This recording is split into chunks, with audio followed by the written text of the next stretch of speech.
Welcome to our explainer. Today, we are taking a deep dive into one of the most famous sentences ever written. We're going to ask a pretty wild question. What if, for thousands of years, we've been reading it completely wrong? You know the line I'm talking about, the very first sentence of the Bible. But here's the thought. What if a single choice made in translation has actually hidden its real meaning all this time? So here's how we're going to break this down. We'll start with the verse everyone knows by heart. Then we'll uncover some secrets that might be hidden in translation.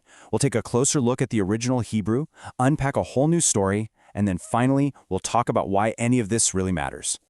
All right, let's dive right in. First things first, let's set the stage with the version of Genesis 1:1 that pretty much everyone is familiar with. For centuries, we've read this as a really straightforward statement of fact. It tells us when everything got started, right at the very beginning.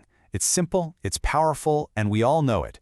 But what if it's not quite right? Well, you see, that common translation we all know comes to us from the Septuagint, which is a Greek version of the original Hebrew text. And this is where, according to our source material, some really crucial details started to get lost in the shuffle.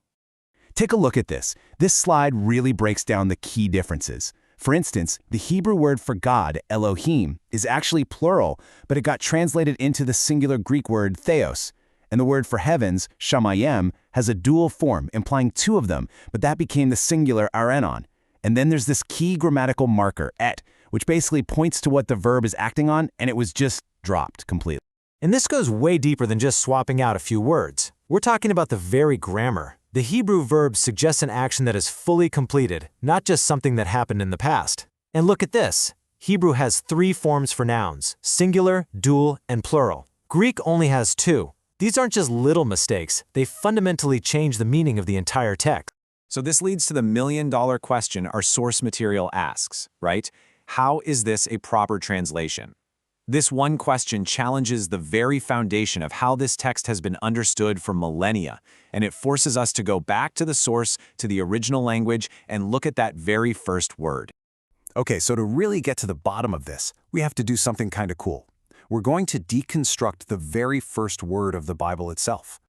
You know, it's incredible to think that this whole different interpretation hinges on just a single powerful word, Bereshit. Now, on the surface, sure, it means in the beginning, but if you look under the hood, its parts tell a totally different story.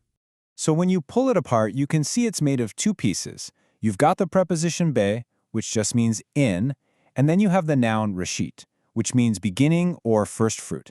So far so good, right? In the beginning. Makes sense. But hold on, because this is where it gets really fascinating. The real clue, the secret sauce, is in the root of the word reshit. You see, Hebrew is a language built on these core root concepts, and that's where the magic happens. And the root of Bereshit is the word Rosh. Now, you've probably heard this word before. Think Rosh Hashanah. That doesn't mean the beginning of the year. It means the head of the year. And that is the crucial link. The concept of a beginning in Hebrew isn't just a point in time. It's not just a tick on a clock. It's fundamentally connected to the idea of the head, the source, the chief part, the thing from which everything else flows. And with that one little change, the entire verse is transformed. It's no longer a statement about when something happened, but about where it happened or where it came from. In the head, God created the heavens and the earth. It's a huge shift. So this isn't just a fun little language lesson. This one linguistic shift unlocks this incredibly powerful theological metaphor about purpose and relationship, one that, according to the speaker, weaves its way through the entire Bible. So in this interpretation, the verse tells a four-part story. First, everything begins inside the head, which is identified in Christian theology as Christ. Second, a head can't exist on its own. It needs a body. Third, that body is understood to be the church. And fourth, the entire grand purpose of creation is to prepare this body, the church, to be a bride for the head. Now, to make this idea really hit home, the source uses this powerful analogy.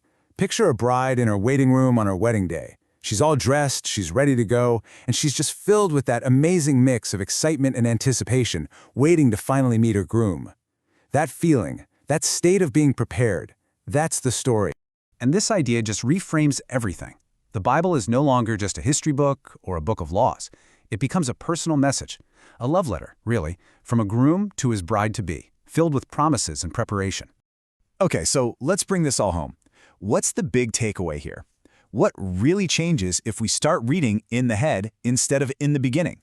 Why does this matter? Well, it's a fundamental shift in perspective. The common view we all know is about when things were made. It's a chronological fact. But this new interpretation argues that the verse is all about why things were made. It reveals a divine purpose right from the very first word. And if you go with this reading, the implications are absolutely huge. It suggests that the whole point of creation wasn't just to make stars and planets, but to form a people, the church. The Bible becomes the story of preparing this bride. The entire narrative shifts from a cosmic origin story to an intimate divine love story. Ultimately, it transforms the opening of the Bible. It stops being some detached historical record and instead becomes this deeply personal statement of intent. It says the universe was created for a relationship. And so that leaves us with one final pretty provocative thought. If the Bible really is a love letter, it doesn't just change how we read it, it changes how we see our own role within its story. And it poses a brand new question for us. What exactly should a bride be preparing while she waits?